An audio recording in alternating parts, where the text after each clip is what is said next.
Hello everyone, teaching exam by global online में आप सभी का स्वागत है।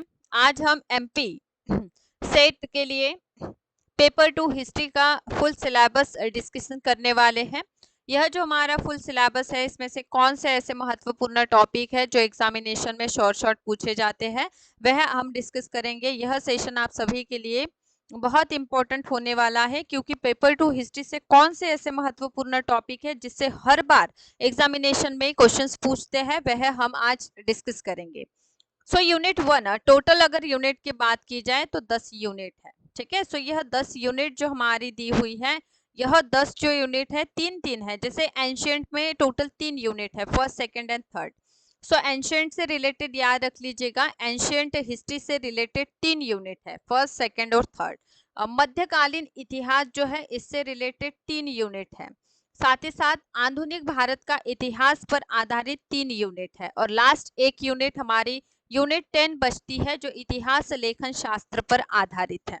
सो सबसे पहली यूनिट की अगर हम बात करते हैं, सो इसमें सोर्सेस के बारे में दिया हुआ है। क्या दिया है? सोर्सेस दी हुई है। ठीक है, तो इसमें सबसे पहले आर्कियोलॉजिकल सोर्सेस आपको पढ़ लेना है, लिटरेरी सोर्सेस को आपको अध्ययन करना है, और साथ ही साथ फॉरेन्स जो विदेशी विवरण है, इसको आपको अध्ययन करना है। ये बहुत इंपॉर्टेंट टॉपिक हो जाता है। नवपाषाण ताम्रपाषाण युग दोनों ही स्किप करने का नहीं है। ठीक है, तो इसको अध्ययन करना ही है। सिंधु घाटी सभ्यता, वैदिक तथा उत्तर वैदिक युग, और साथ ही साथ 16 महाजन पदों का आपको अध्ययन करना है। जैन धर्म, बुद्ध धर्म आपको अध्ययन करना है। ठीक है, टोटल 10 यूनिट है, बड़ा ऐसा सिलेबस है। तो इस सिलेबस में सबसे पहले सो इस सिलेबस में सबसे पहले आपको देख लेना है यह महत्वपूर्ण यूनिट 1।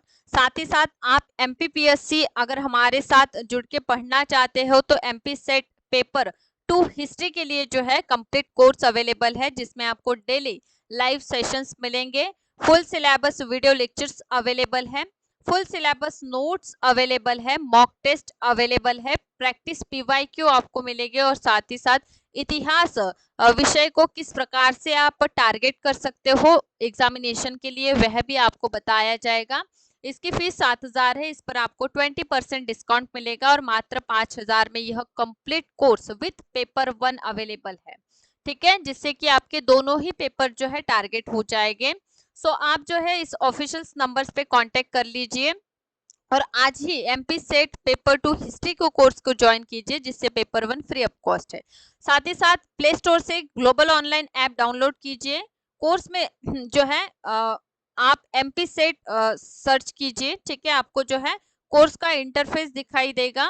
कंटेंट के सेक्शन में जो है आप वीडियोस देख सकते हो। ओके, चलिए। सो यूनिट 2 की अगर बात करें, तो यूनिट 2 में जो है मगध से हमें स्टार्ट करना है, मगध साम्राज्य। और यहाँ हमें जो है मौर्य साम्राज्य को पढ़ना है, इंपॉर्टेंट टॉपिक हो जाता है। साथ ही साथ अशोक के अभिलेख हमें पढ़ना है।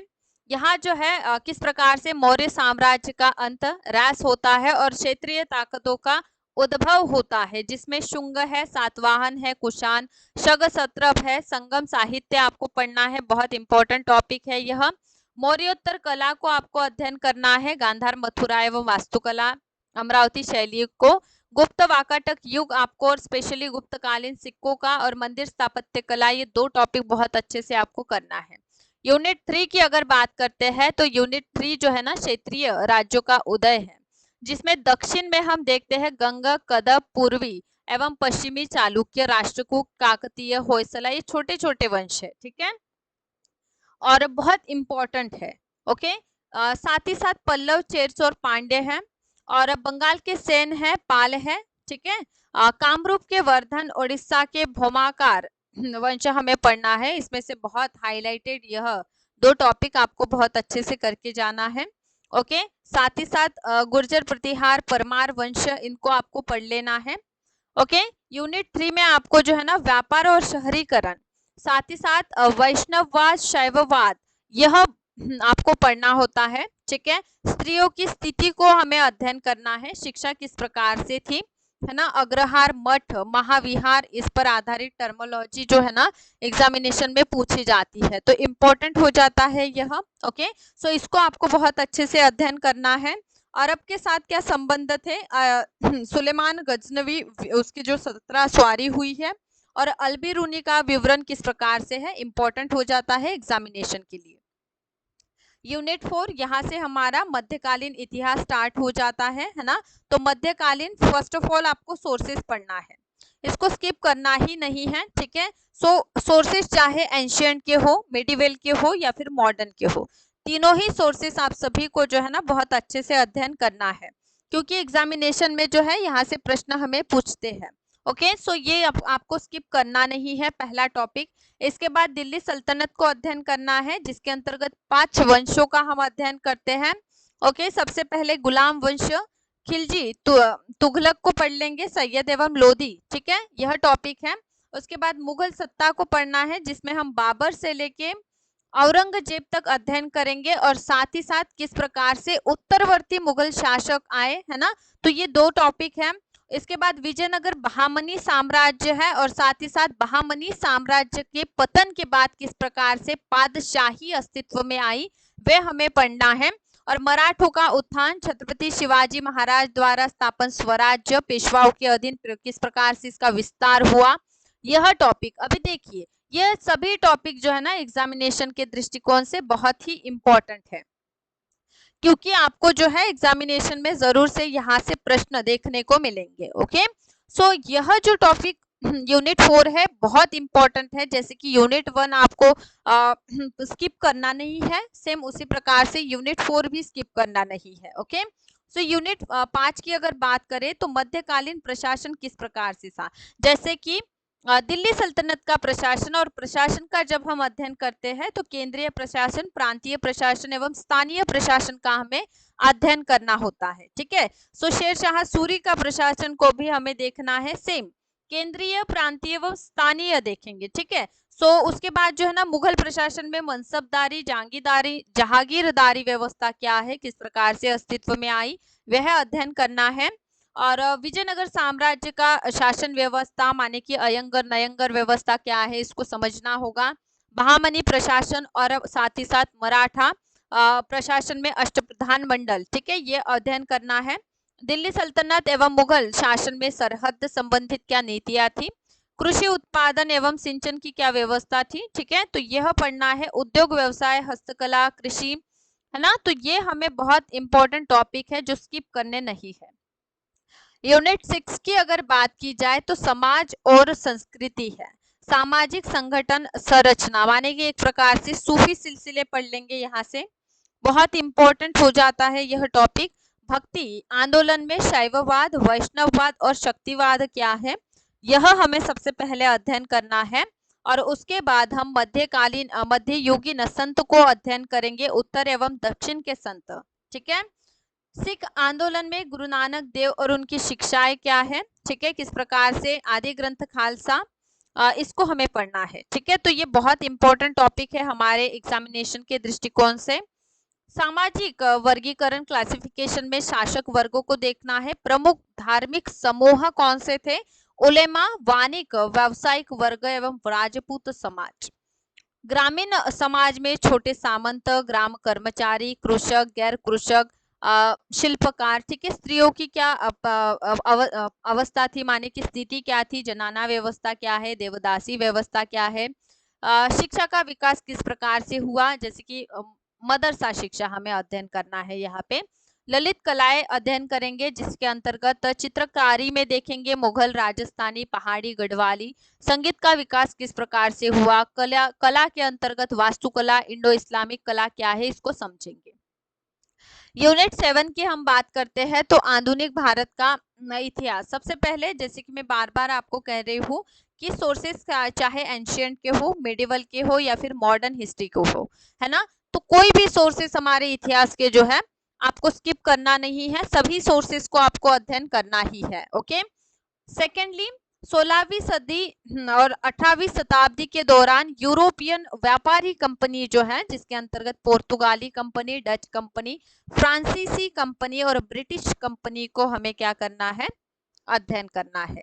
भारत में ब्रिटिश स्थापत्य क्षेत्र, डोमिनियल स्टेट की स्थापना किस प्रकार से हुई और साथ ही साथ इसका विस्तार किस प्रकार से हुआ, अध्ययन करना है।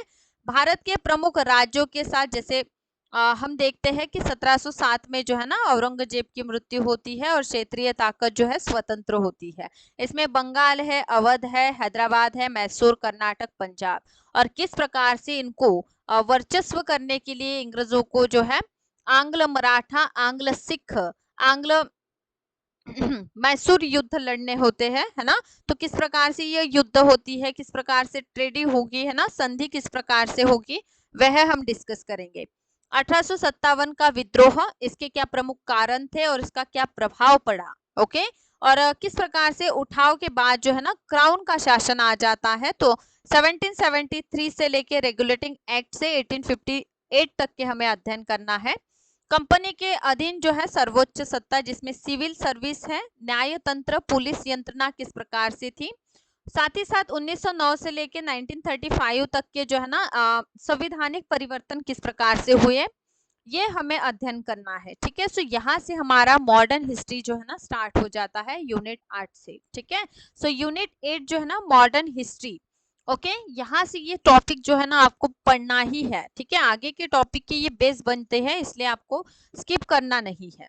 यूनिट 8 की अगर बात की जाए तो इसमें हम देखते हैं कि कृषि का विस्तार किस प्रकार से हुआ, व कृषि का वाणिज्यीकरण किस प्रकार से हुआ, भू अधिकार जिसमें हम बंदोबस्त के बारे में देखते हैं, ठीक है। महलवाड़ी, रैयतवाड़ी क्या प्रथाएं क्या है, किस प्रकार से लागू हुई, किस क्षेत्र में इनको लागू किया गया, वह हमें अध्ययन करना है, ठीक है।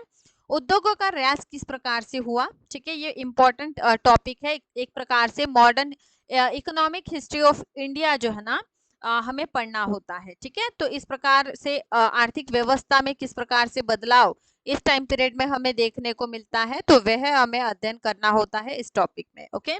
ब्रिटिश औद्योगिक नीति क्या थी, मुख्य आधुनिक कारखाना कानून को पढ़ना ही है, मजदूर संघ के बारे में अध्ययन करना ही होता है।